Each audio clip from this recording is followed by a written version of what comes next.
여기 제가 적어 놓은 거 혹시 다 이해 되시죠? 혹시 아닌가요? 처음 보는 단어가 많아요? 어떻습니까? 삼출액 나오죠? 삼출액 처음 들어보시는 분, 삼출액. 예. 여기서 가장 키워드는요, 표토하고 삼출액이에요. 표토하고 삼출액을 설명하기 위해서 지금까지 모든 강의가 진행되었다라고 해도 제 입장에서는 예, 뭐 틀린 말은 아니고요.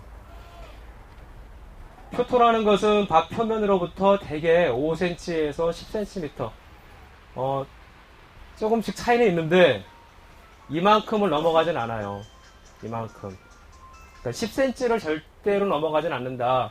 표토라는 개념을 사람마다 조금씩 다르게 잡고는 있어도 대개 5cm에서 10cm 정도를 표토로 보고 있고, 그 표토 관리를 어떻게 하느냐에 따라서 내 밭작물이 잘 자랄 수 있고 토양을 잘 기를 수 있다. 삼출액은 표토에서 자라고 있는 뿌리가 내뱉는 광합성 산물이에요. 식물이 광합성하죠? 광합성하면 저분자 화합물이 만들어져요. 포도당 같은 것들. 그게 뿌리를 통해서 나가거든요. 뿌리를 통해 나간 그 액을 삼출액이라 불러요. 10개를 만들면 한 3개쯤 나가거든요. 한 30%, 10에서 30% 정도가 뿌리로 나가고 그 뿌리 부근에 세균이 몰려 살아요. 그 뿌리 근처에 세균이 몰려 사는 것이 결국은 흙을 살리는 제1단계, 그 시작이다. 운동장처럼 그냥 나대지로 나와 있으면 햇빛 쨍쨍 받고 있으면 땅이 미생물이 확 줄어들거든요. 미생물이 거의 안 살아요. 미생물이 활력이 떨어지고 포자 상태로 살아가거든요. 거기에 약간의 그늘이 생기고 혹은 낙엽 같은 것이, 풀 같은 것이 덮어져 가지고 씨가 발화가 되고 거기서 작물이든 풀이든 잡초도 상관없어요. 잡초가 자란다면 그 땅이 서서히 살아나기 시작해요. 예. 식생의 천이라고 혹시 예전에 어렸을 때 배웠던 거 있죠, 학교에서. 예. 그 시작 단계가 이거예요, 다 보면. 식물이 내뱉는 삼출액, 그거로부터 토양이 살아난 것이 시작한다. 그렇게 보시면 되고요. 나머지 용어들은 뭐 사진을 찍어 주시든 아니면 교재는 지금 살짝 나와 있긴 한데 참고 한번 해보시고요. 제가 지금 여러분들한테 드린 교재는 글로 써놓은 거고요. 나중에 한번 참고해 보세요. 내용들이 조금 좀 복잡하게 되어 있죠. 맞습니다. 안에 뭐 세균도 막 나오고 그거 혹시 궁금하실 분 있나 해가지고 적어놓은 거고요. 오늘 제가 하는 강의는 이제 그거를 좀 풀어서 설명을 할 거예요. 이게 뭘까요?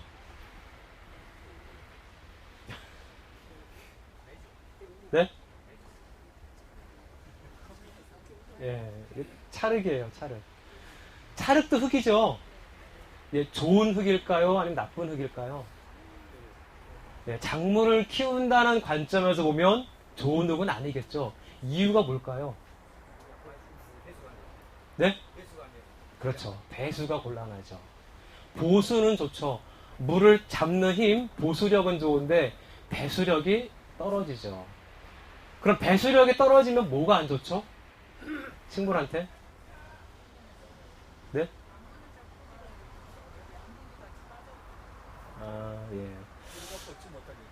네.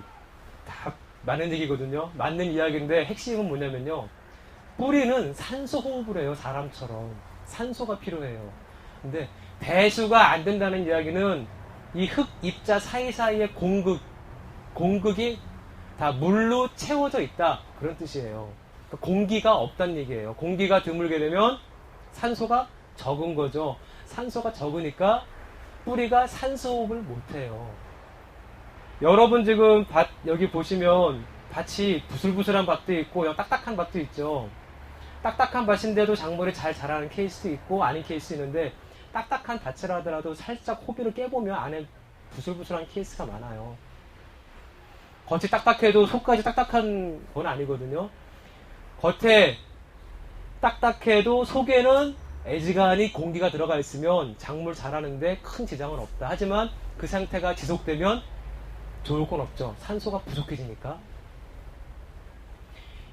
찰흙은 좋은 흙이 아니다. 공기가 들어가지 않기 때문에. 예.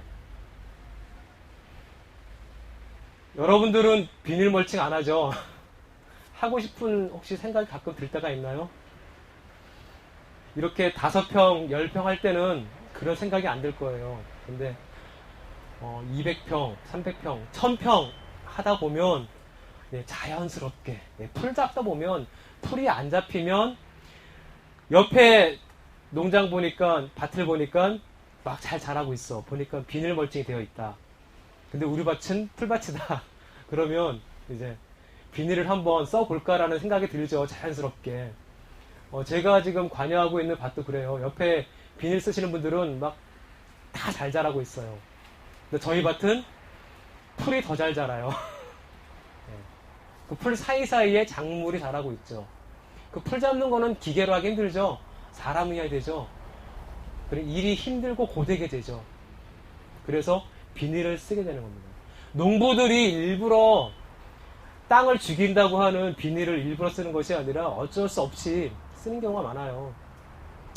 농촌 가면 여기 계신 분은 이제 그런 분은 이제 안 계시지만 65세 정도가 돼야 청년 회장을 한다 하더라고요. 예. 그러니까 막내죠. 형님들이 부르면 뛰어가야 되고 술심부름 갔다 와야 되고 자리 깔아놔야 되고 혼자서 이 넓은 밭을 관리하려면 비닐이 쓰일 때가 많다. 하지만 애지간하면 비닐을 쓰지 않는 방법을 가져가는 것이 좋겠죠. 이렇게 땅을 가는 것도 여러분은 배우지 않으셨죠? 이걸 경운이라 하죠. 경운. 땅 가는 것을. 경운을 하게 되면 뭐가 안 좋을까요? 경운하면 뭐가 안 좋죠? 경운이 좋아서 하는 건 아니겠죠? 좋아서. 경운을 하는 이유는 탭이나 화학비료를 집어넣기 위해서거든요. 그냥 위에다가 뿌릴 순 없잖아요. 그리고 겨울 동안에 농사를 안 지으니까 땅이 굳어있죠. 땅이 굳어있는 데다가 탭도 넣을 수 없고 비료도 넣을 수 없으니까 자연스럽게 땅을 한번 갈아엎는 거죠.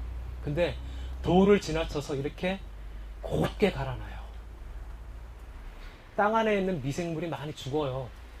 포자 상태, 알 상태로 있는 거를 제외한 나머지는 대부분 절단되고 부서지고 파괴되고 그래서 토양 생태계가 교란된다. 땅을 갈면.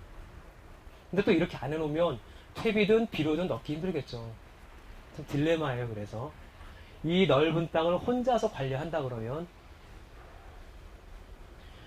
화학비료 쓰지 말라 그러죠. 쓰지 말라가 아니라 여기서는 화학비료 쓰면 아마 퇴출될걸요. 아마 화학비료를 몰래 쓰는 건 몰라도 아마 몰래 쓰는 분도 또 없을 거예요. 여기는 아마 다 잘 자라고 있는 거 제가 확인했는데 화학비료를 주면 잘 자라죠. 빨리 자라요. 그러니까 우리 애들 키울 때처럼 웃자라는 거죠. 분유 먹여서 키운 애들이 모유 먹인 애들보다 초반에 성장이 빨라요. 저는 제 딸내미를 이제 모유를 먹여가지고 키웠는데 분유를 사실 더 잘 먹었어요. 제 딸내미가. 근데도 억지로 분유를 떼놓고 모유를 먹였거든요. 모유를 먹이면 초반에는 성장이 느리다 그래요. 하지만 시간이 지날수록 분유를 먹인 아이보다 뒤지지 않는다. 그리고 더 건강하더라 라는 결과가 있죠. 연구 결과가. 화학비료 주면 빨리 자라요. 그리고 안에 질소질이 많기 때문에 단맛도 증가해요. 그리고 벌레가 꼬이죠. 벌레들은 질소질을 좋아하죠. 단백질이니까. 빨리 자라면서 당분도 많아지고 질소질도 많아지고 벌레들은 질소질을 좋아하니까 고기 단백질을 좋아하니까 막 꼬이죠. 빨리 자란 놈들은 병해충에 약해요. 왜냐? 조직이 단단하지 못해요. 상처를 쉽게 입어요. 상처를 쉽게 입으면 병균도 금방 들어와요. 해충도 좋아하죠. 해충이 갉아먹은 자리를 통해서 병균이 들어와요. 그렇게 되면 얘가 죽어버리죠. 죽으면 안 되니까 농약을 치죠. 농약 치면 땅도 죽고 작물도 상태가 안 좋아지겠죠. 그거를 사람이 먹으면 사람도 상태가 안 좋아지겠죠. 결과적으로 화학비료를 쓰게 되면 쭉 이어가는 것이 농약까지 가더라. 우리가 먹는 농산품 생협에서 여러분들 구입해서 드시는 거, 그 다음에 직접 여기 재배하시는 거를 제외하고 나머지 대부분의 식당 가서 드시는 음식들은 다 화학비료 음식이죠. 여러분들이 댁에서 해 드시는 음식 외에는 다 화학비료를 쓸 수밖에 없어요. 화학비료 안 치면요, 식당에서 사 먹는 음식 지금보다 2배는 비싸져야 돼요. 저는 진심으로 그런 때가 오기를 기대하는 사람 중에 한 명이고요. 지금보다 식당의 음식값이 2배는 돼야 된다. 왜? 그래야 농민이 먹고 살죠. 농민이 먹고 사는 거는 다른 방도가 없을까? 뭐 생산성 향상 뭐 이런 거 쉽지 않아요. 외국에 수십만 평, 수백만 평 되는 땅에서 비행기로 약을 뿌리면서 키우는 그런 곳과 우리나라 커봐야 수만 평 되는 농지는 기본적으로 경쟁이 안 돼요. 우리 뭐 강소농 해가지고 뭐 그런 것도 하죠. 우리나라에서. 원래 게임이 안 되는데 게임이 되는 척 하는 거예요. 외국의 커다란 농장과 그 다음에 지력도 좋아요. 땅심도 좋아요. 그런 데는 또 땅심 좋은 데서 키운 것들 경쟁에서 밀리는데 그거를 억지로 우리는 작은 땅덩어리 합쳐가지고 10,000평 되는 거 10개 모아서 10만 평 만든 다음에 거기서 기계를 들이대가지고 뭘 하죠. 수출 못해요. 어차피 우리 먹을 거예요. 그냥 그렇게 먹을 거면 조금 비싸게 만들더라도 제대로 만들어서 키우는 게 훨씬 이득이다. 우리 몸에도 좋고요. 그런 거를 정부가 지원해야 된다. 그런 얘기죠. 그런 부분들을 1,000원짜리면 500원은 정부가 지원하고 500원은 소비자가 지불하고 그런 방식으로 해서 농민도 살리고 해야 되죠. 유박이 혹시 퇴비인가요? 유박 쓰신 분 여기 없죠? 저번에 토종학교 할 때 보니까 유박은 안 쓴다고 하던데 다른 곳엔 유박을 많이 써요. 요즘 유박이 조금 비싸요. 한 포에 10,000원 조금 넘거든요. 근데 20kg짜리면 퇴비 넣는 양의 반만 넣어도 돼요. 그래서 유박을 많이 써요. 그리고 초반에 잘 자라요. 화학비료처럼. 써보신 분들은 유박 좋은 줄 아세요. 다. 근데 문제가 있죠. 유박을 여러 해 동안 여러 해를 거듭해 쓰다 보면 땅심이 너무너무 약해져요. 화학비료처럼 초반에 생장은 빠른데 웃자라게 되고 3개월 만에 땅속에서 부숙이 끝나요. 분해가 끝나. 땅속에 있는 미생물이 먹는 먹이가 사라지기 때문에 땅심이 뚝 떨어져요. 유박이 다 분해되고 나면. 그러면 토양 생태계가 교란돼요. 유박이 있을 때와 없을 때가 차이가 나면서 토양 생태계가 교란되면서 땅심이 뚝뚝 떨어져요. 그런 곳에는 나중에 몇 년 뒤에는 병균이 오든 해충이 와요. 몇 년까지는 마늘 양파 잘 됐는데 어느 해에 망했더라. 이제 보면은 원인을 여러 개를 찾을 수 있지만 뭐 냉해를 입어서도 있을 여러 가지 찾을 수 있지만 땅을 파봤는데 안에 뭐 이제 애벌레가 보이더라. 뭐 그러면 거기는 이미 토양 생태계가 많이 교란된 거죠. 유박은 애지간하면 웃거름으로 쓰지 밑거름으로 쓰지 않았으면 좋겠다라는 게 제가 여러분한테 드릴 수 있는 충고고요. 참 그리고요. 질문이 있으시면요. 마이크를 떼라 뭐 이런 거 상관없어요. 뭐든지 질문을 하세요. 좀 질문하시면 네. 근데 밑거름으로 썼을 때는 괜찮은데 네. 밑거름이라는 게 사실은요. 식물한테 주는 먹이가 아니고요. 식물이 즉시 흡수할 수 있는 양분이 아니에요. 퇴비나 유박 다. 얘네는 땅속에서 미생물이 분해를 한 결과물을 먹거든요. 3개월 만에 끝나요. 결과가. 유박은 금방 분해돼요. 땅속에서 분해가 쫙 되다가 뚝 떨어져요.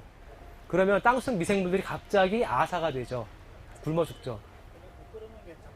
네, 웃거름으로는, 왜냐, 웃거름으로 주면요, 내가 필요한 시기에 필요한 양분을 적시에 제공할 수 있어요. 유박은 분해가 빨라요.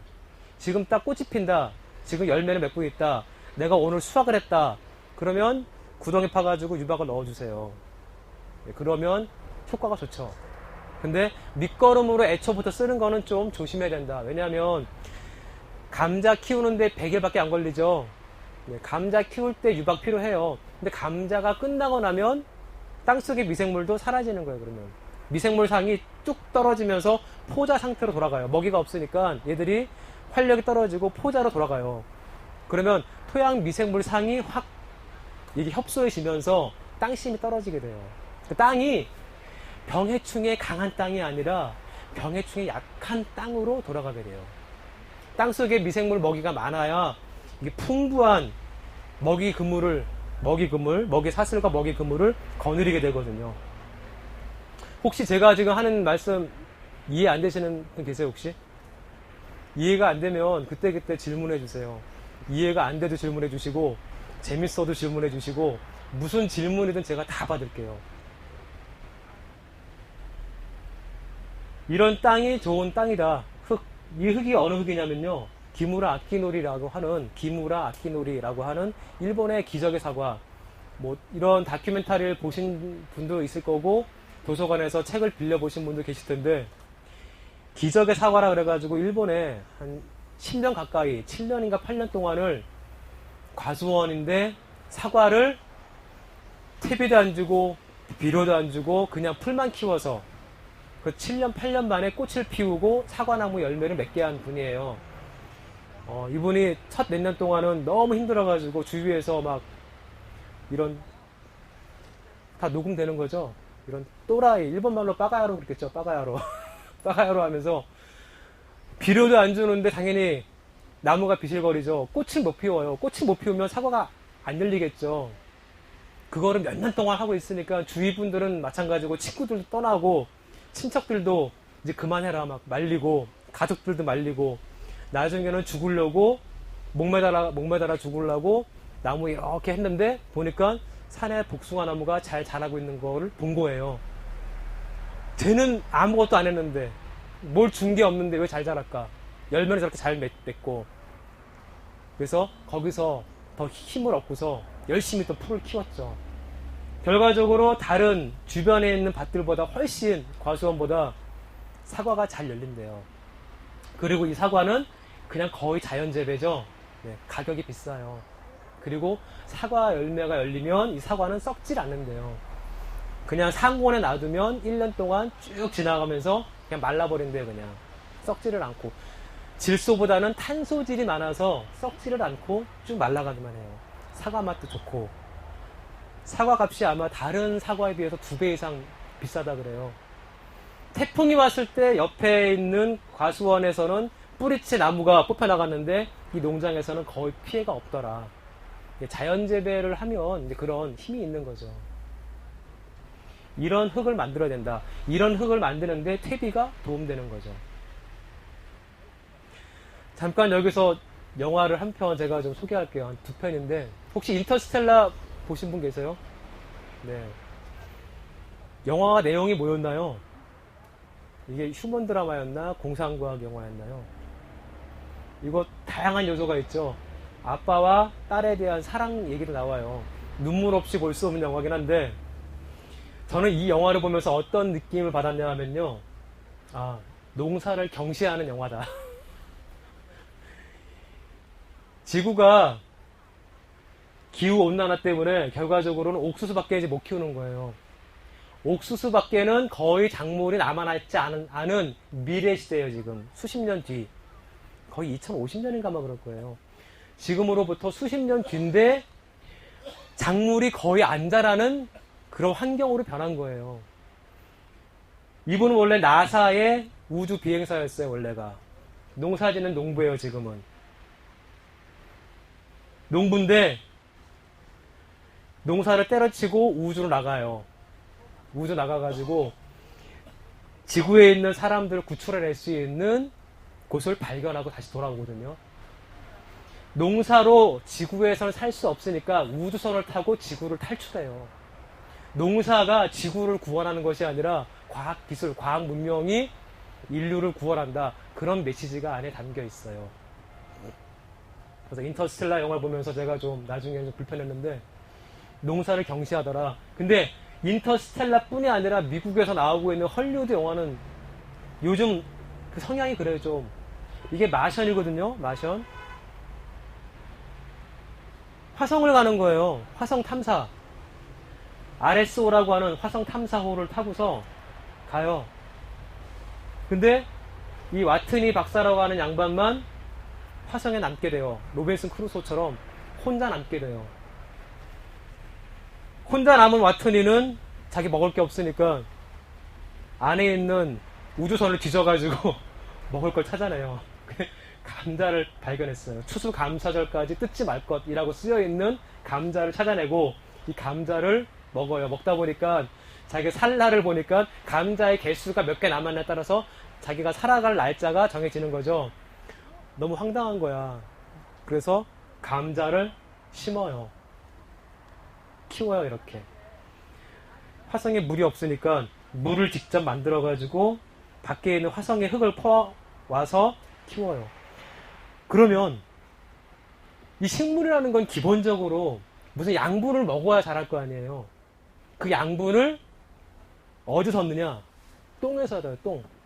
수백 일 동안 화성 탐사선을 타고서 같이 왔던 우주인들이 있을 거 아니에요, 비행사들. 그 비행사들이 싼 똥을 모아서 여기다가 넣고 감자를 키워요. 근데 이게 구라라는 거죠. 영화를 보면 그냥 똥을 섞어가지고 그냥 바로 땅에 집어넣고 거기다가 감자를 그냥 심어요, 그냥. 감자 살 수 있을까요? 죽을까요? 감자 죽어요.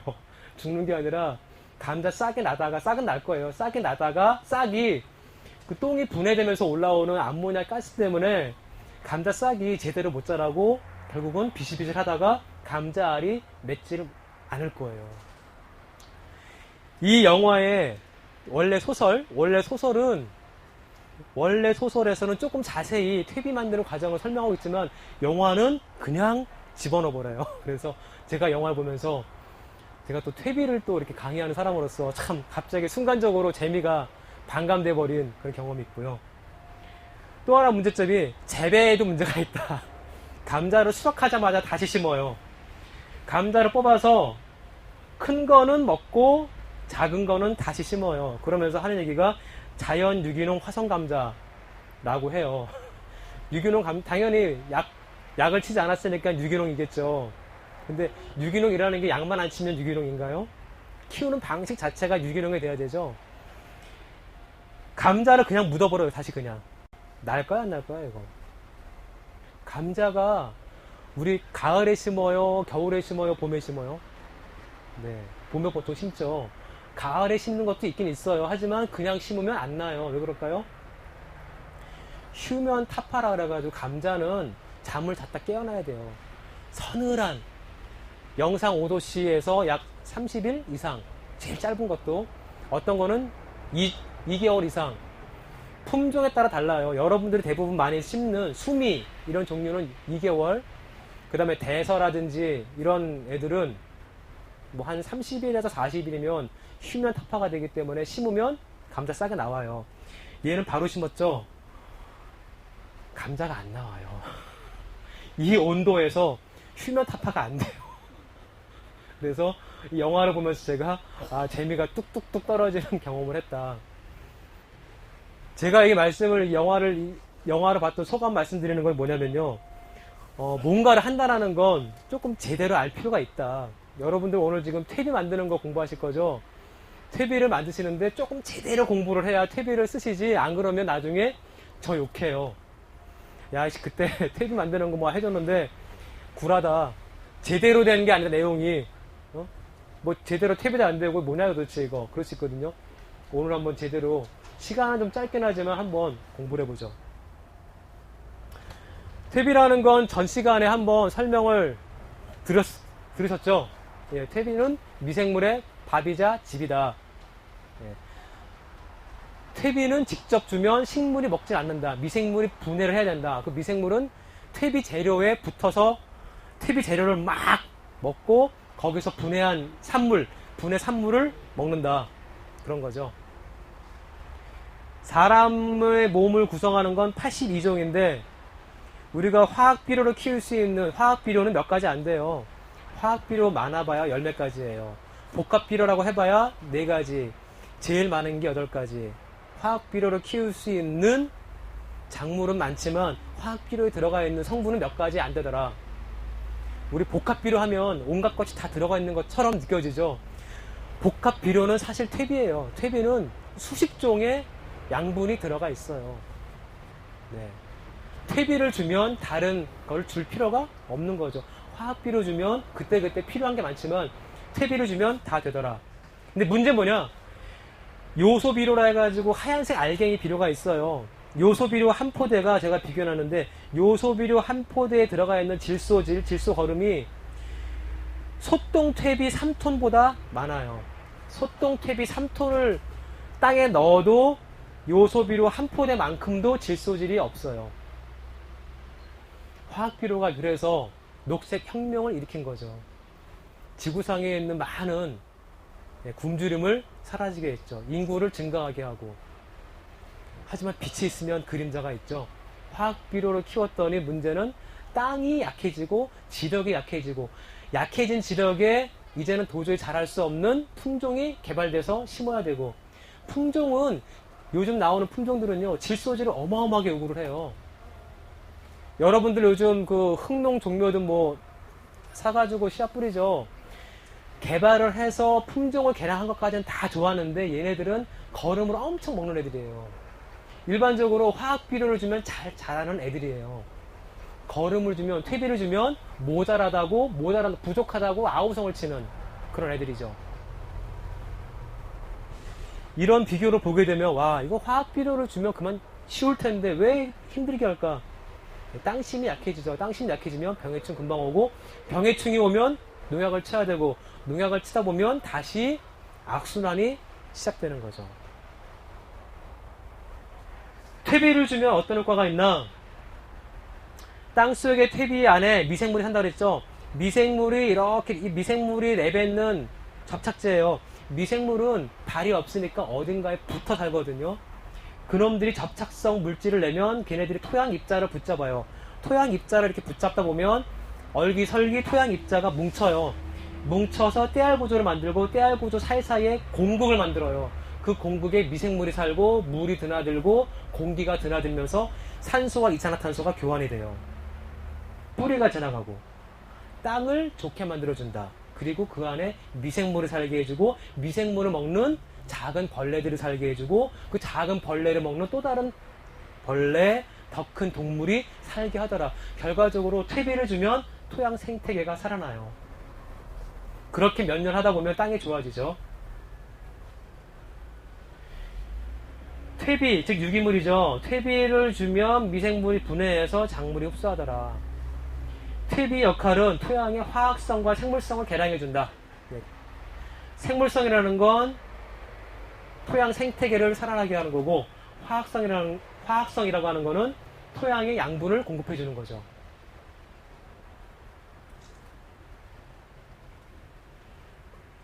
아까 삼출액 말씀드렸는데 삼출액이 그러면 어디서 나가는 놈이냐? 여기가 아니라 여기에요. 이걸 털뿌리라는데 털뿌리 아주 작은 뿌리예요. 정말 솜털 같은 뿌리가 있어요. 얘네들에서 삼출액이 나가요. 얘네 부분에 미생물이 살아요. 그리고 얘네들의 수명은 일주일밖에 안 돼요. 얘네들은 일주일 되면 뚝뚝뚝 끊어지고 새로운 털뿌리가 올라와요. 그러면 이 작은 털뿌리는 미생물의 먹이가 되겠죠. 미생물이 여기 몰려 사는 이유는 먹이가 많기 때문에. 미생물이 많으면 미생물을 먹는 벌레가 꼬이죠. 벌레가 많으면 더 큰 벌레가 꼬이고 그 더 큰 벌레를 먹는 곤충 아니면 뭐 지렁이, 개구리, 새 이런 식으로 먹이 그물이 완성돼요. 생태계가 살아나죠. 제가 이 사진을 매번 여쭤보거든요. 한 번에 맞춘 분이 지금까지 딱 한 분밖에 안 계셨어요. 근접은 해요. 보통 근접까지는 하는데 이것을 정확하게 맞히시는 분은 안 계세요. 이게 어딜까요? 어디요? 어떻게 하셨어요? 두 번째. 대부분 지리산 그러시는 분이 있어요. 세석평전의 지리산의 세석평전 진달래. 여기 유명하죠. 여기 진달래가 여기 세석평전. 제가 지리산을 못 다녀온 지 벌써 10년이 다 돼가요. 벌써.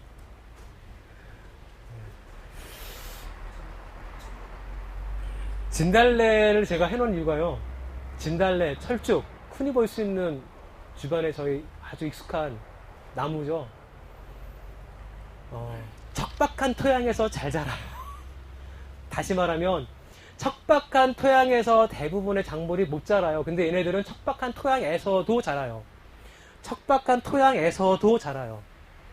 소나무가 척박한 토양에서 잘 자라죠. 소나무를 밭에 옮겨 심으면 잘 자랄까요? 안 자랄까요? 잘 자라요. 잘 자라요. 소나무를요, 제대로 키우면 잘 자라요. 소나무 주변에 나무를 가지치기를 해주고 감보를 해가지고 햇볕을 잘 받게 하면은 소나무가 휘어서 자랄까요? 꼿꼿이 자랄까요? 꼿꼿이 자라요. 네. 소나무가 이렇게 원래부터 흰내가 아니라 죽지 않고 살아가려고 용 쓰다 보니까 용처럼 된 거예요. 이렇게. 원래 소나무는요, 밭이나 이런 데 적당한 자리 마련해주고 햇빛과 물과 양분을 주면 꼿꼿이 잘 자라요. 원래가. 예, 말씀하신 거 이해해요. 네네네네네. 예. 섬에서 자라는 애들도 있고 여러 종자가 있어요. 대신 이제 그 부분을 제가 일반화 시켜가지고 말씀 부분이고요. 모든 소나무가 다 이렇게 자라는 건 아닌데 어쨌든 일반화 시키면 그렇다. 환경에 따라서 적응한 결과일 뿐이지 그것들이 그게 제일 좋아서 그렇게 산 건 아니다. 철쭉과 진달래도 보면요. 한국의 지형, 한국의 땅이 약간 척박토예요. 좀 척박한 땅이고요. 어쩔 수 없이 이 지형에서 익숙하게 자란 놈이죠. 한국의 땅이 이렇게 척박토가 된 거는 이 대한민국의 땅이요. 모함이라고 그러죠. 모함. 흙이 원래 어디서 왔냐 따져보고 쭉쭉쭉 올라가다 보면은 화강암 나요. 화강암이 주성분이다. 100%는 아니에요. 강원도 쪽에 석회암이 많고 하기 때문에 우리나라 지역마다 조금씩 다른데 화강암이 많이 있더라. 화강암은 산성암이고 이것이 분해돼 가지고 나온 놈이 결국 우리나라 토양인데 이 놈이 약간 척박하더라. 양분을 잡는 힘이 약해요. 그래서 우리 조상들이 농사를 지었을 때 퇴비를 만들어서 농사를 지었고요. 그 퇴비를 만들어서 이렇게 척박한 토양을 거름지게 만들면서 농사를 지어온 그 농법이 서양으로 넘어가서 퍼머컬처가 된 거예요. 퍼머컬처라고 들어보셨죠? 예, 들어보신 분도 있을 거예요. 퍼머컬처라는 지속 가능 농법이 사실은 요즘 많이 지금 한국에도 들어와 있는데 퍼머컬처 농법이 알고 보면 이 동아시아, 특히 우리나라에서 태동한 거다.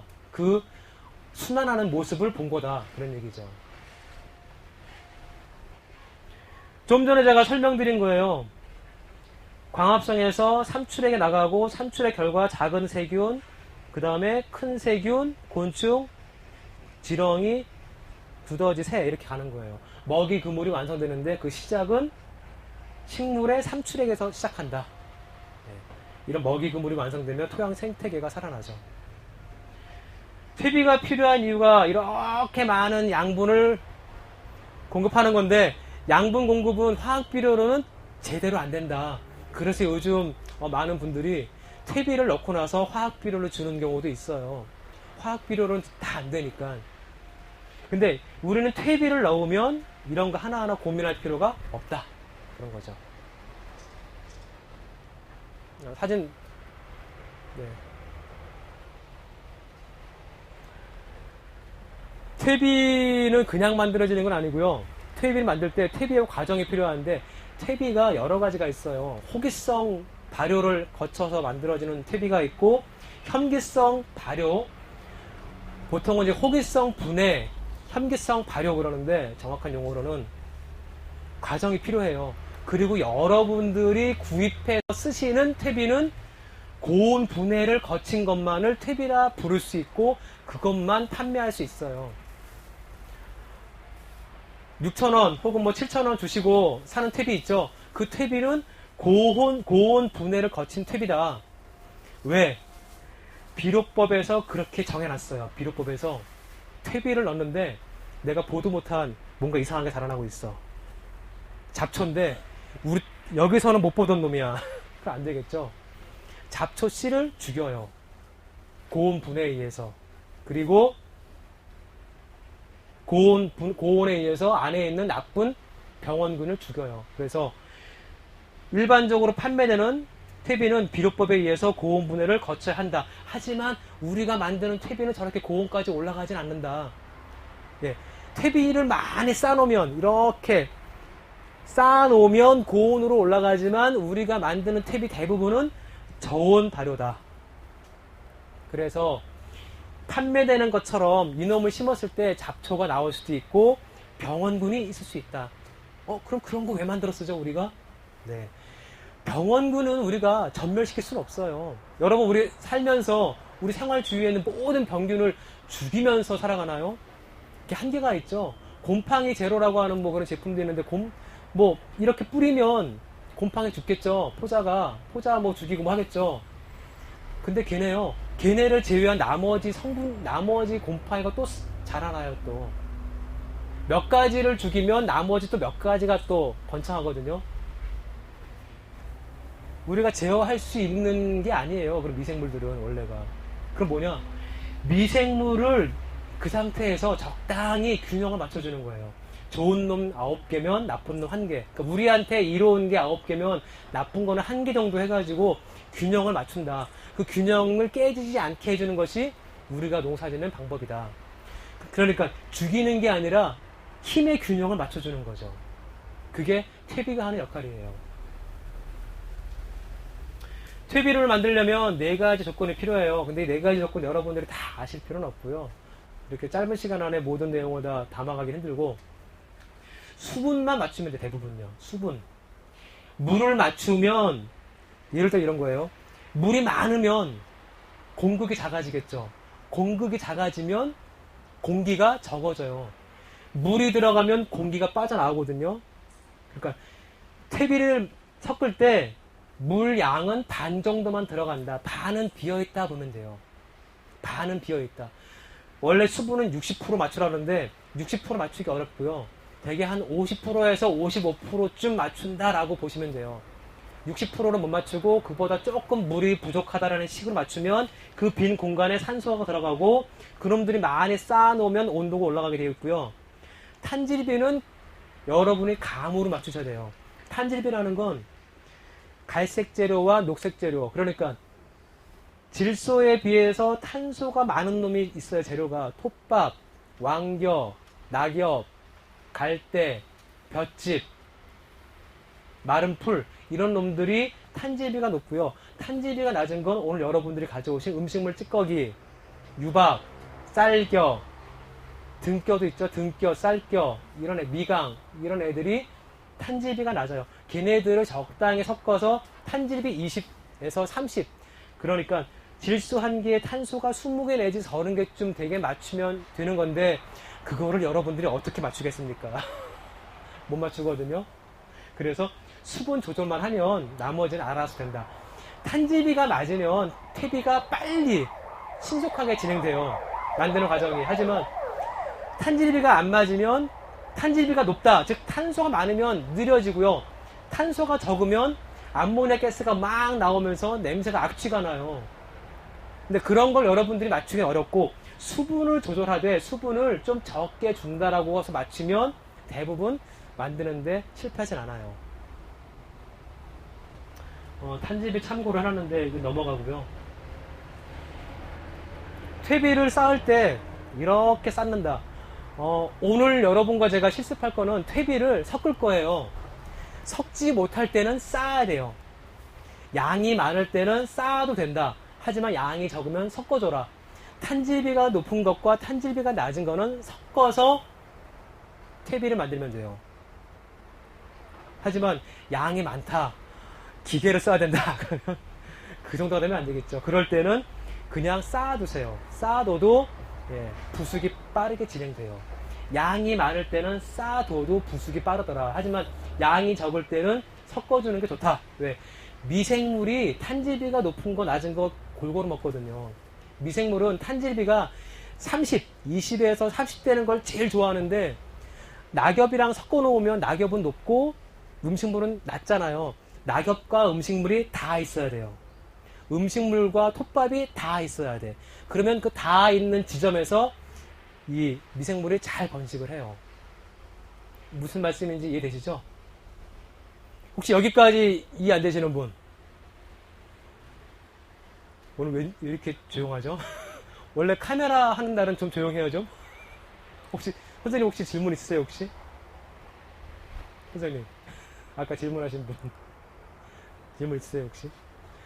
질문을 많이 하시면요, 덜 졸립고, 오늘 지금 날씨가 좀 따뜻해지는데, 덜 졸립고, 그 다음에 많은 걸 가져갈 수 있어요. 제가 이렇게 설명하는 거는 제 머릿속에 있는 걸 뽑아내는 거지만, 여러분이 물어보시면 직접 원하는 걸 가져갈 수 있잖아요. 그냥 아무리 쉬운 거라도 그냥 남들은 다 아는 거겠지 하지 마시고, 그냥 질문하세요, 그냥. 네. 음식물 찌꺼기에는 네. 염분이 많잖아요. 네네. 우리나라 뭐 네. 김치라든지. 네. 염분은 어떻게 상관이 없습니까? 아, 그래서 퇴비의 규격 안에는 염도가 있어요. 염도를 일정 수준 넘으면 퇴비 판매를 못하게 되어 있어요. 예. 음식물 찌꺼기로 몇 번 만들어가지고 실험한 자료가 있거든요. 연구 자료가 있는데 그 연구 자료에 의하면 안심해도 좋은 결과가 나와 있어요. 염분이 사실 여러분 드시는 채소에도 염분이 있고요. 여러분도 쓰시는 퇴비에도 염분이 들어가 있어요. 음식물 당연히 염분 들어가 있겠죠. 우리는 특히 잔반을 쓰니까 우리는 또 소금 많이 쓰잖아요. 하지만 음식물 찌꺼기에 굳이 짬뽕물을 들이붓지 않는 한 염도는 그렇게 우려할 만큼 올라가지 않는다. 예.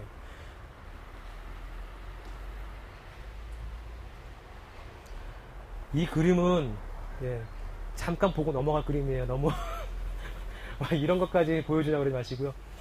고온 분해한다 그랬죠? 고온 분해라는 게 70도예요. 70도까지 올라가요. 80도까지도 올라가거든요. 퇴비가 안에 재료가 탄다라고 해요. 탈 정도로 온도가 내부에서 올라가요. 근데 문제는 뭐냐?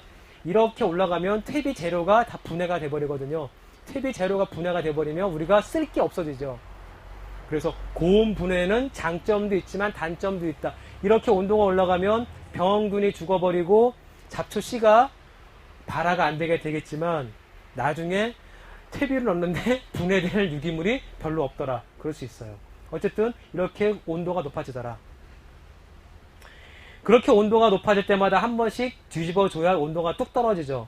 온도가 쭉 올라갔다가 뒤집어주면 뚝 떨어지고 또 온도가 올라가면 뚝 떨어지고 이거를 서너 번 반복해서 효과를 준다.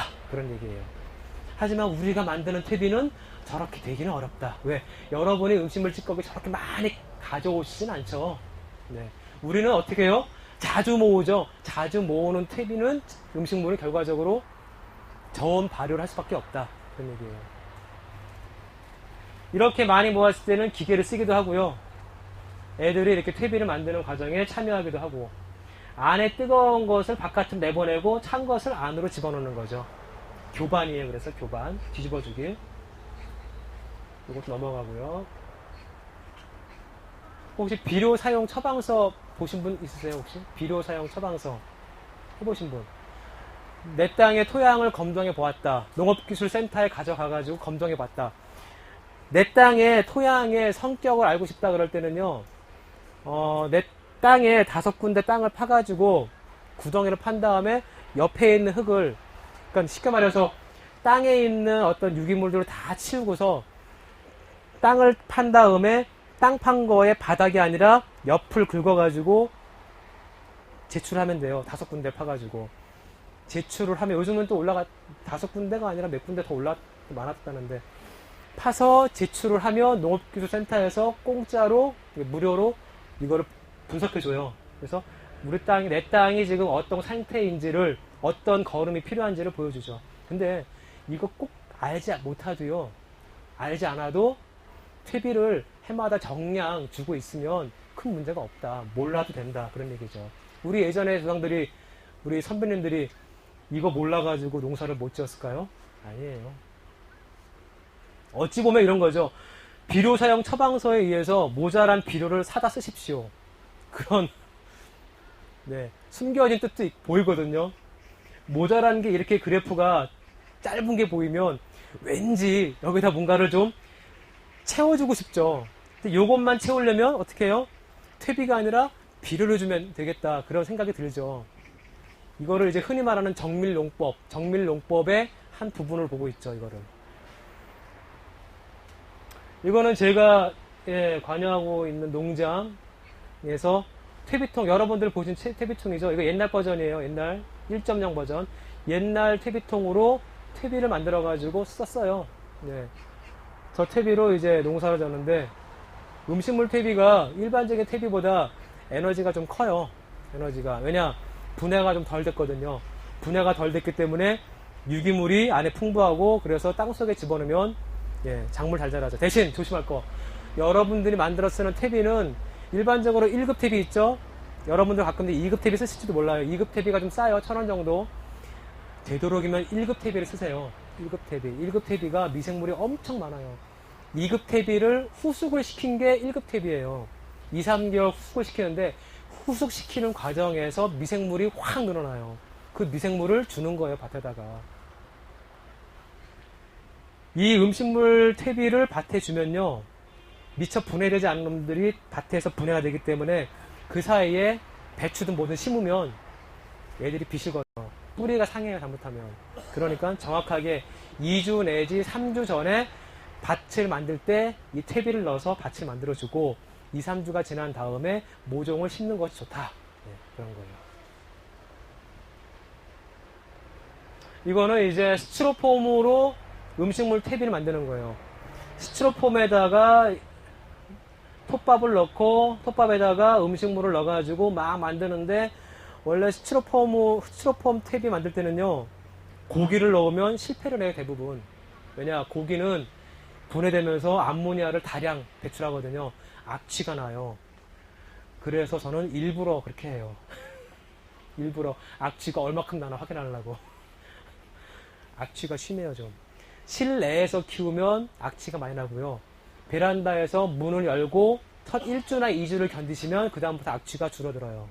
그러니까 베란다에서 하실 분은 처음에 통풍을 좀 해가지고 악취를 줄이면 되고, 그렇지 않을 때는 고기를 넣지 않으면 좋아요. 시간이 지나면 조금씩 부숙되고요. 부숙된 놈들 위에 이제 제일 먼저 곰팡이가 피고, 안쪽에서도 검은색으로 변하면서 퇴비화 과정을 겪게 되죠. 고온으로 올라가진 않아요. 40에서 45도 사이를 왔다 갔다 해요, 얘네들은. 왜죠? 양이 적어요. 유기물 양이 적기 때문에 고온까지 올라가지 않는다. 고온까지 올라가게 하려면 적어도 퇴비통만한 사이즈를 해야 된다. 한 200리터. 오늘 퇴비 만드는 것 중에 이제 다양한 퇴비도 제가 보여드릴 건데, 제 오줌입니다. 오줌을 모아보면요, 요즘 내 건강이 어떤지도 알 수 있어요. 요즘 내가 피곤하냐, 피곤하지 않냐, 몸이 좋냐, 나쁘냐. 이쪽에 비해서 얘가 조금 진하죠. 예, 진할 때가 제가 몸이 아주 안 좋고 몸살 감기 걸렸을 때예요, 이때가. 예, 그럴 때 오줌을 받으면 진한 오줌 나오죠. 물론 물을 벌컥벌컥 많이 먹으면 오줌이 연해지기도 하죠. 오줌을 모아서 일주일에서 보름 정도 이렇게 뚜껑 닫아가지고 현기성 발효를 시키면 쓸 수 있어요.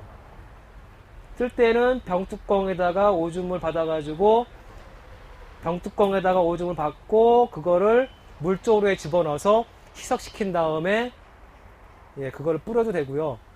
옆면십이라 해가지고 입 뒷면에 뿌려주는 거 있죠? 칙칙칙 하는 거. 분무기로 뿌려도 되고요. 관수를 한다, 직접 오줌을 밭에다가 직접 뿌려주고 싶다 그러면 10대1 내지 20대1 해가지고 뿌려줘도 되고요. 작물이 어릴 때는 희석을 많이 하고, 작물이 컸을 때는 희석 비율을 낮춰도 돼요. 모든 액비는 다 그래요. 예, 텃밭보급소가 만들어서 판매하고 있는 생태 뒷간이에요. 여기 텃밭에도 있죠? 예, 여기도 있는 그런 생태 뒷간을 만들어서 파는데, 똥이 훌륭한 거름이죠. 우리가 쓰고 있는 가축분 퇴비는 원료가 옥수수예요. 아시죠? 왜죠? 사료를 옥수수로 만들죠. 소, 돼지, 닭의 사료를 옥수수로 만들고, 그 옥수수 사료를 먹은 애들이 똥 싼 거를 거름으로 만든 거죠, 퇴비를. 그럼 우리나라에서 만들고 있는 퇴비는요, 다 외국에서 들여온 걸 팔아요. 뭐냐? 우리나라 사료의 재료를 사온다는 얘기예요. 외국에서 사료의 재료인 옥수수를 사와요. 옥수수 사료를 사오기도 하지만 옥수수 원재료를 사와가지고 여기서 그거를 사료를 만들어요. 사료를 사오기도 하고 직접. 그거를 먹여요. 그걸 먹은 애들이 똥 싸면 결국은 그 성분은 옥수수에서 많이 벗어나기 힘들죠. 옥수수가 주성분이니까. 근데 사람은 어떻죠? 사람은 온갖 걸 다 먹죠. 보약도 먹고, 물론 술도 먹긴 하지만 보약도 먹죠. 다양한 성분이 들어가 있어요. 그래서 사람 똥으로 만든 퇴비가 양분이 참 풍부하더라. 네. 그래서 여러분들 똥을 모을 수 있는 시설이나 그런 게 되어 있으면 똥을 꼭 모으세요.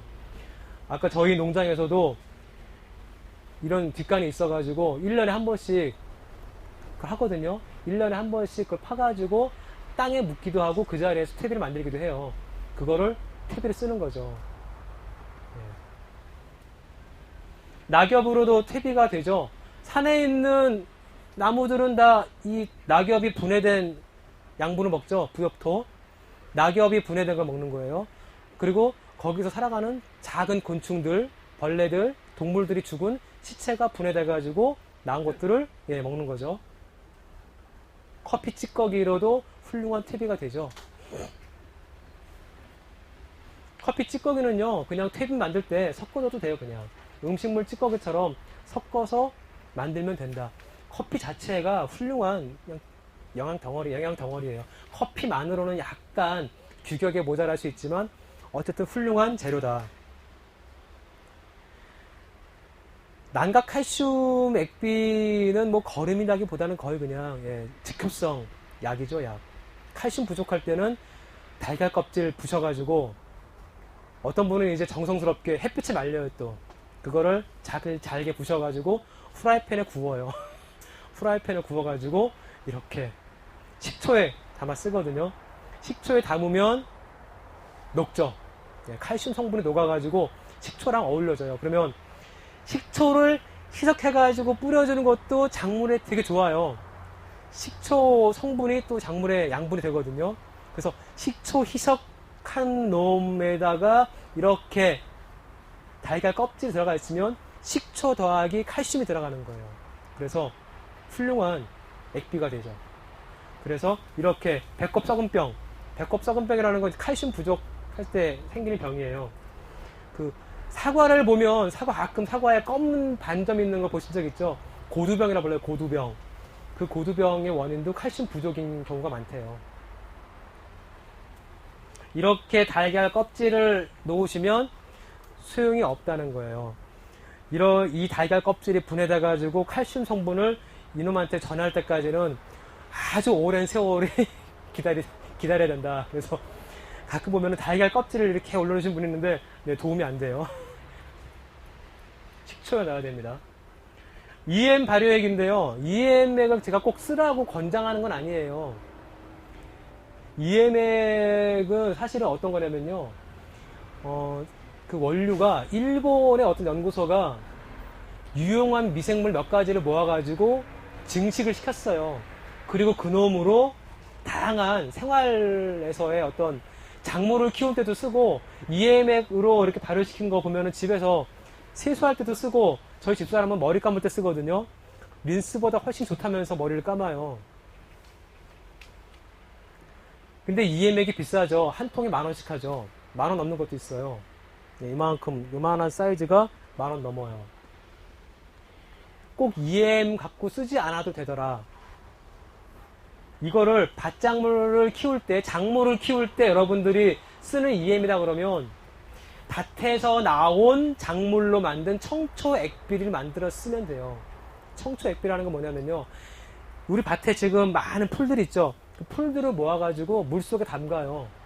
거기다가 천일염을 집어넣고 부엽토를 한 줌 집어넣고 혹은 밭에 있는 흙을 한 줌 집어넣어도 되고요. 아니면 그것도 없으면 퇴비를 넣어도 돼요. 그것도 없으면 그냥 하면 돼요. 그러니까 아무것도 안 넣어도 되고 부엽토를 넣든 퇴비를 넣든 밭에 있는 흙 한 덩이 퍼가지고 넣든 그렇게 해서 그거를 한 달, 두 달 기다리면요 안에 물이 우러나거든요. 그걸 청초액비라 불러요. 그 청초액비는 내가 작물을 키우는 밭에서 나온 토착 미생물이 번식한 거예요. 우리 밭 근처에 지금 산이 하나 작은 동산이 있죠. 저 동산 올라가면은 뭐 훌륭하진 않지만 작은 얕은 부엽토가 있을 거예요. 그 부엽토를 갖고 와가지고 넣어도 되고요. 그러면 내 밭작물에 있는 미생물은 저 야산에도 있거든요. 내 밭작물에 있는 토착 미생물은 이 근처 야산에 있어요, 다. 그 야산에 있는 세균을 채취해가지고 내 밭에 다시 뿌려주는 거죠. 액비로. 즉, 이렇게 몇 가지 세균, 몇 가지 미생물을 모아서 공급해주는 것이 아니라 내 밭에 있는 무수히 많은 미생물을 공급한다. 그런 개념으로 보시면 돼요. 제가 그래서 실제로 부엽토를 가지고 만들어 보니까 거의 흡사하게 나오더라, EM액이랑. 다른 점이 있다면 부엽토 같은 경우는 탄질비가 높아요. 탄소가 많기 때문에 분해가 쉽지 않아요. 분해가 쉽지 않기 때문에 산성 효소를 내는 미생물들이 많이 살아요. 그러다 보니까 약간의 영향을 미치는 게 유산균 종류가 조금 많더라, 느낌상. 그래서 그걸로 이 발효액을, 쌀뜨물 발효액을 만들면 약간 신맛이 더 난다. 약간 시큼한 맛이 좀 더 진해요. EM액으로 만든 거, 시판되는 EM액으로 만든 애는 구수한데, 제가 이렇게 부엽토로 만드는 건 구수한 거 더하기 조금 신맛이 느껴진다. 냄새에서. 그런 느낌이 있죠. 참고하시라고 알려드리는 거예요. EM액을 사지 마시고 부엽토나 퇴비나 이런 걸로 충분히 만들 수 있다. 그런 얘기죠. 한약 찌꺼기도 훌륭한 재료예요. 바로 방금 말씀드렸던 청초액비예요. 이게 쇠비린 같은데 이거 다 집어넣어요. 그냥 우리 밭에 나오는 모든 잡초 다 제거해가지고 버리지 마시고 집어넣어요. 그리고 부엽토를 한 점 집어넣죠. 그리고 한두 달 지나면 이게 이렇게 물이 우러나요. 저거를 밭에다가 칙칙칙 뿌려주면 돼요. 어떤 분들은 물조루로 뿌려요. 아예 그거를 지속적으로 일주일에 한 번, 뭐 2주일에 한 번씩 이렇게. 비 오고 나면 꼭 뿌려줘요. 비 오고 나면 희석되니까 비 오고 나서 꼭 뿌려주고, 틈날 때 가서 뿌려주고, 시간 날 때 분무기로 칙칙칙 해주고. 그러면 밭의 토양과 작물에 미생물이 들러붙어요. 그 미생물이 들러붙으면 병균과 해충이 덜 오죠. 혹은 온다 하더라도 회복력이 좋아지죠. 병균, 해충이 어떻게 안 올 수 있나요? 오긴 오는데 견디는 힘이 세지는 거죠. 목초액 많이 쓰긴 하는데 요즘은 또 목초 많이 안 쓰더라고요. 또 목초액을 굳이 쓰지 않아도 괜찮다. 예. 깻묵으로 만드는 액비도 있다. 깻묵이 유박이죠. 유박으로 만드는 액비에 효과가 되게 좋아요. 근데 저는 근데 깻묵 액비는 권하지 않고요. 여러분들이 주위에서 구할 수 있는 걸로 그냥 농사를 지었으면 좋겠어요. 어떤 거냐? 오줌을 모으면 돼요. 똥이랑. 똥 모으기 힘들면 오줌만 모으세요. 내 작물에 밑거름을 줬는데 웃거름 줄 게 없다. 오줌을 모아서 오줌을 뿌려주면 돼요. 희석시켜서. 오줌을 뿌려주세요. 그냥. 깻묵은 사야 돼요. 이게 하나에 1,000원인가 해요. 이거. 깻묵 사지 마시고요. 깻묵이 갖고 있는 에너지는 오줌한테 있어요. 성인 남성 한 명이 1년 동안 오줌을 모으면 그 안에 있는 질소질이 요소비료 10kg에 해당해요. 반포대. 그거를 밭의 사이즈를 바꾸면요 150평 질소질을 공급할 수 있어요. 150평에 해당하는 150평 농작물을 키우는 질소질을 성인 남성이 1년 동안 모으는 오줌에 들어있어요.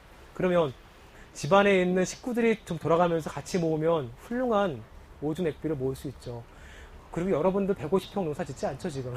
그렇게 물론 짓는 분도 있겠지만 더 큰 농사 짓는 분도 계시겠지만 아무튼 오줌을 모으면 되게 유용하다. 돈 주고 사는 게 아니라 그냥. 그리고 또 하나, 오줌을 그렇게 하면요, 이걸 안 누르죠?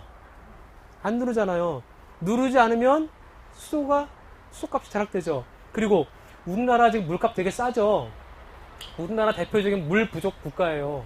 물 아껴야 돼요, 좀. 여러 가지 환경에 도움도 되더라. 생선으로 액비를 만들기도 해요. 물론 권장하진 않아요. 저희가 가르칠 때, 그런 수업할 때는 만드는 것도 설명을 해드리지만, 애지간하면 이거는 그냥 넘어가도 좋아요. 생선 액비를. 생선을 그냥 이렇게 담가주면 돼요, 얘도. 방법은 똑같아요. 방법은 똑같은데, 아까 청초 액비 만드는 방법이랑 똑같은데, 권장하진 않는다. 우리가 석유가 무한정 나진 않죠. 석유가 유한자원이죠. 피크오일이 지났다고 그래요. 전통적인 방식에 의해서 뽑아 쓰는 석유의 생산량은 이미 정점을 지나쳤다 해요. 지금 2012년에 정점을 지나쳤고, 비전통적 방식에 의해서 석유나 석유 가스를 지금 채취하고 있는데, 이것도 오래 가지 않을 거다. 결과적으로 언젠가는 우리가 살아있는 어느 순간에는 석유가 부족해서 차량을 다 집에다가 세워놓고 대중교통 이용하거나, 대중교통도 뭐 버스가 5,000원 뭐 이런 식으로, 버스 지하철 10,000원, 어디 이동하려고 하면 엄청 많은 돈을 들여야 될 시절이 올 거예요. 반드시. 오란 얘기가 아니라 그건 제가 원하지 않아도 올 거예요. 그런 시절이 와요. 퇴비를 만드는 거는요, 네, 석유로 화학비료 만들거든요. 석유를 써서 화학비료를 만들고, 화학비료로 우리 농작물 키우죠. 석유가 부족해지면 화학비료가 비싸지는 거예요. 그러면 농작물이 당연히 값이 뛰겠죠. 우리 농작물 가격이 뛰면요, 제일 먼저 놀라는 건 우리 서민들이 아니에요. 서민들이나 우리 뭐 국민들이 놀라는 게 아니라 정부가 놀래요. 정부가. 역사적으로 먹을거리가 비싸지기 시작하면 반란이 일어나요. 밀란이 일어나고. 먹을거리가 비싸지지 않게끔 통제하는 것이 정부의 역할이에요. 그래서 역사적으로 농민들을 수탈해 왔어요. 정부가. 권력이. 중앙 권력이든 지방 권력이든 농작물의 가격을 항상 잡고 있어요. 지금도 그렇죠. 네.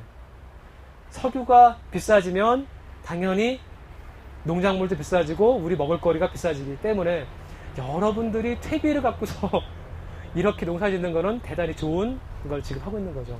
또는 저는 저희 애한테도 얘기를 하는데, 전 저희 딸아이가 뭐 공부를 잘하지 않아요.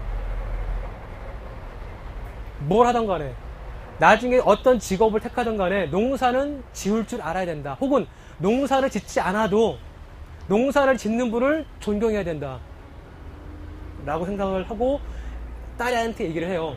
물론 저희 딸아이가 이해를 하는지를 잘 모르겠어요. 왜냐, 초등학교 2학년이라 아직 이해를 하는지는 모르겠지만, 아무튼 여러분들 여기 지금 오신 분들 훌륭하신 분들이잖아요. 이렇게 훌륭한 방식으로 키우는 훌륭한 농부들이시고, 네, 자긍심을 가져도 충분하다 말씀을 드리고 싶습니다.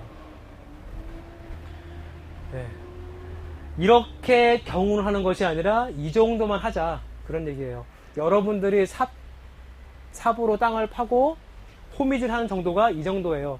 이거를 천경 그래요. 천경. 얕은 가리 그러거든요. 이렇게 기계로 갈아버리면 흙을 곱게 밀가루처럼 만들어가지고 미생물을 죽이죠. 되도록이면 땅을 덮어두세요. 아까 보니까 흙을 덮어두지 않은 곳이 있는데요, 미생물은 자외선에 약해요. 흙을 덮어두세요. 흙을 덮어두면 비가 왔을 때 양분이 날아가지 않아요. 비가 우리나라처럼 호우가 오는 거, 이제 장마 시작했대요. 제주도는. 장마라는 용어가 원래 사라졌는데 우리 지금 때가 없기 때문에 장마철이 지금 사라졌죠. 비가 오면 빗물에 의해서 표토가 유실돼요. 이렇게 덮어두면 표토 유실이 덜 되는 거죠. 꼭 덮어두세요. 그러면 여기 이 덮은 거 밑에 온갖 곤충들이 모여 살아요. 또 이렇게 하시는 분들은요, 어떤 것까지 하냐면 중간에 커다란 돌을 놔요. 커다란 돌이 아침에 이슬을 맺거든요. 일교차에 의해서 커다란 돌이 먼저 식어요. 돌이 먼저 식으면서 이슬을 맺어요. 이슬을 곤충들, 벌레들이 와서 먹으라고. 일부러 토양 생태계를 살리는 거죠. 이렇게 틀떡밭 만들면 거기다 하나에 하나씩은 돌을 놔요. 일부러. 벌레들 먹으라고. 멀칭을 하면 생태계가 살아난다. 이렇게 덮어주면 좋죠. 이렇게. 그러면 멀칭을 하면 어디에 심느냐? 땅을 파서 파종을 하고 땅을 파서 모종을 심으면 돼요. 어려운 거 없어요. 똑같아요. 다만 땅을 이렇게 흙 뿌리는 건 어렵겠죠. 예. 근데 흙 뿌리는 것조차도 뿌린 다음에 흔들어주면 들어가요 또. 물론 씨앗이 좀 많이 좀 이게 들어겠지만 땅을 파서 심을 수 있다. 제가 몇 년 전에 또 닭도 키웠거든요. 닭을 수십 마리 키워가지고 개분 퇴비를 만들어서 쓰기도 하고. 닭을 키우면 좋아요. 혹시 나중에 여기 지금 닭을 키울 수 있는 공간이 있는 분들은 당장 해도 좋고요. 지금 그런 공간이 없는 분들은 나중에 꼭 닭을 키워보세요. 한번 그런 공간이 생기면. 닭을 키우면 좋은 점이 한두 가지가 아니에요. 일단 훌륭한 계란이 나와요. 그 다음에 퇴비가 나오죠. 개분, 닭똥으로 만드는 퇴비 훌륭해요. 또 그걸로 작물을 키우고, 그 작물, 부산물 수확하고 사람이 안 먹는 거 있죠. 닭들 주면 닭들이 좋아해요. 닭 주고 닭을 키우고, 이놈은 또 알을 낳고, 또 이렇게 키우면 오래 살아요. 또 오래 살아요. 일반적으로 양계장에서 산란계라고 부르는 알 낳는 닭들은 수명이 20개월이 안 돼요. 그리고 항생제를 많이 먹죠. 항생제를 수의사 처방 없이는 줄 수 없게 법을 바꿔놨지만 수의사를 수시로 불러서 처방을 해요. 그래서 달라진 게 거의 없어요. 그냥 항생제를 수시로 줘요. 그냥 수의사가 수시로 처방하기 때문에. 우리가 키우는 닭들은 그런 닭들이 아니죠. 예전에는 사료에 항생제를 넣었어요. 법으로 금지했어요. 2012년부터인가 법으로 금지했기 때문에 닭 사료에는 들어가지 않아요. 다만 닭 사료의 주성분은 또 옥수수예요. 그것도 GMO 옥수수. 우리가 키우는 소, 닭, 돼지 다 GMO 옥수수로 크는 애들이에요. 그래서 아까 제가 말씀드린 똥오줌 모옷이라는 이야기가 그런 거예요. 여러분들 똥오줌이 안 자란 거고요. 이렇게 키우는 애들은 무항생제 닭이죠. 한살림이나 생협에서 파는 아이쿠비든 두레든 한살림이든 그런 생협에서 파는 닭처럼 훌륭한 알을 낳죠. 더 훌륭할 수 있어요. 기회가 되면 꼭 해보시고요. 이렇게 하면 또 자원순환 농법이 완성되는 거죠. 혹시 질문 있으세요? 네? 네. 제가 참고로요, 닭을 제가 50마리 처음 키웠었는데 25마리가 돌아가셨거든요. 처음에 적응을 잘 못해가지고. 닭들은 옮길 때마다 죽어요. 스트레스가 심해가지고. 제가 1년 동안 치킨을 못 먹었어요. 제가 치맥을 좋아하는데 치맥을 1년 동안, 무려 1년 동안 치맥을 못 먹었고, 그런 술자리에 가서도 건들지도 않았어요. 집에서 저희 딸내미한테 닭백숙을 해주고도 저는 안 먹었어요. 1년 동안. 퇴비 만들었어요. 네. 네. 근데 원래는요, 제대로 하려면 잡아먹는 법을 배워야 돼요, 원래가. 네. 제대로 하려면 잡아먹는 법, 즉, 개체수를 조정하는 법을 알아야 제대로 키워요. 한정된 넓이에서 이놈들을 키우려면 개체수가 늘어날 때가 있잖아요. 그러면 이게 증폭이 있어요. 증감이 있는데, 증감에 따라서 얘네들 먹기도 하고 해야 되는데, 제가 그거를 못해요. 모르겠어요. 제가 이제 시간이 지났기 때문에 다음번에 닭을 키우면 어떻게 할지 모르는데, 예. 제가 닭을 키우는 동안에는 닭을 먹지 않았습니다. 예. 잠깐, 아까 모자 쓰신 분, 예. 어떤 탭이요? 1차 탭이요? 1급, 2급이요? 예. 네네네. 네. 네. 네. 네. 네, 제가 생각하기에 그 2차 대비를 놓고 네, 한 2, 3주 뿌려 넣는 것으로 네. 수습이 된다 이런 말씀이신 것 같은데 제가 그렇게 이해했나요? 반은 맞고 반은. 2급 퇴비는요, 어쨌든 2, 3주 전에 넣어야 돼요. 왜냐하면 방금 말씀드린 것처럼 분해가 덜 되었기 때문에 암모니아 가스가 올라와요. 그 상태에서 작물을 심으면 연한 뿌리들은 다치게 돼요. 그리고 발화가 더디게 되고요.